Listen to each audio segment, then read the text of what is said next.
আসসালামু আলাইকুম everyone, welcome to my another blog. আজকে সকাল থেকে শুধু মশলা বাটার আয়োজন চলছে। আজকে হনুফাও খুব সকালে এসেছিল আর ও এসে জিরা বেটে দিয়েছে, আদা রসুন তারপর মরিচ সব কিছু প্রসেস করে দিয়েছে ব্লিন্ড করার জন্য। সব কিছু ব্লিন্ড করা শেষ, শুধু মরিচটাই বাকি ছিল, এটা আমি লাস্টে রেখেছি। এখন এটাও আমি ফ্রিজে রেখে দিব। মরিচে এমনি আমার অনেক ভয় লাগে।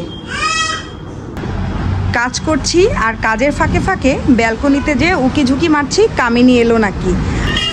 কামিনীর বিয়ের পরে প্রথমবারের মতো কামিনী ঢাকায় আসছে ওর বাসায়। তবে ওকে আমি বলেছি তুমি আগে তোমার বাসায় যাওয়ার আগে আমার বাসায় আসবা, তারপরে তোমার বাসায় যাবা। সো যেমন কথা তেমন কাজ, ও আগে আমার বাসায় আসবে তারপরে ওর বাসায় যাবে। সো আব্বু ওকে আনতে গিয়েছে আর আমি ব্যালকনিতে মাঝে মাঝে কাজের ফাঁকে ফাঁকে এসে দাঁড়িয়ে দেখছি ওরা এসেছে কিনা। আব্বু ওদেরকে কাউন্টারে রিসিভ করতে গিয়েছে। আর আব্বু তো আমি ঢাকায় আসার সময় আমার সাথে করেই নিয়ে এসেছি আব্বুকে, কারণ 2 বাচ্চা নিয়ে তো আমার একা আসা সম্ভব না। আপনাদের ভাইয়া যেহেতু অফিস ডে ছিল তাই সে আগেই চলে এসেছে। সো আমি তো একটু দেরি করেই এসেছিলাম।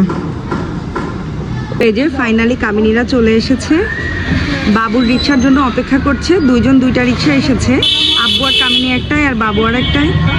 সো এখন অপেক্ষা করছে বাবুর জন্য। বাবুর রিক্সাও ফাইনালি চলে এসেছে। এই যে 2টা রিক্সা আসলে আলাদা আলাদাভাবে পড়েছিল।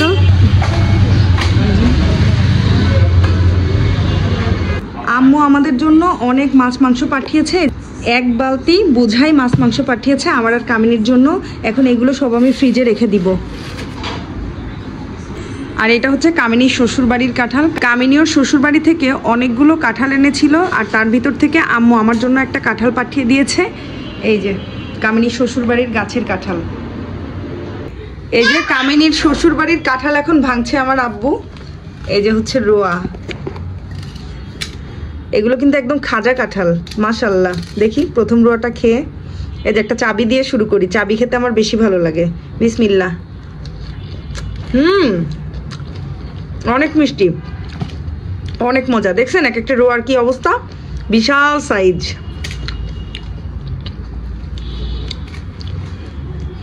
এগুলো কি আব্বু চাবি? ও আচ্ছা। খাজা কাঁঠাল আমার আম্মুর অনেক পছন্দ, আম্মু থাকলে ভালোই হতো। কামিনীরা আসার পর রেস্ট নিয়ে খাওয়া দাওয়া করে এখন 2 বোন মিলে একটু বের হয়েছি। 2 বোন মিলে অনেকদিন পরে মেরাদিয়া হাটে আসছি। মেরাদিয়া হাট এখন রোডের এই পারে বসে। এই যে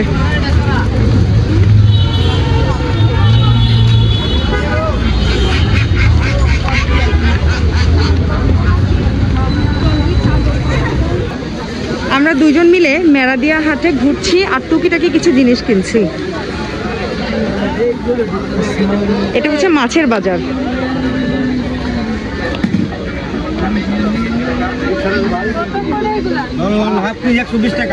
কাটলিছু হাফ কেজি 120, অনেক দাম চাচ্ছে না? হ্যাঁ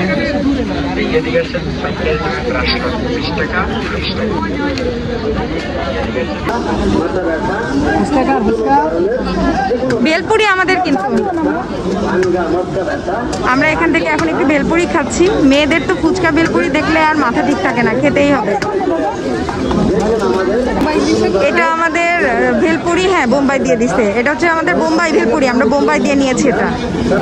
কামিনী এখন প্রসেস করছে এই বিগ সাইজের ভেলপুরিটা মুখে ঢুকাই দেওয়ার জন্য। পুরাটা দিতে পারবি? দে। মাশাআল্লাহ, সাকসেস। টুকিটাকি কেনাকাটা শেষ করে আমি আর কামিনী যে বাসায় যাচ্ছি এখন। ভীষণ টায়ার্ড। কামিনী এসে তো রেস্টই নিতে পারিনি, ও এসে একটু খাওয়া দাওয়া করে বের হয়ে গেছে হাটে।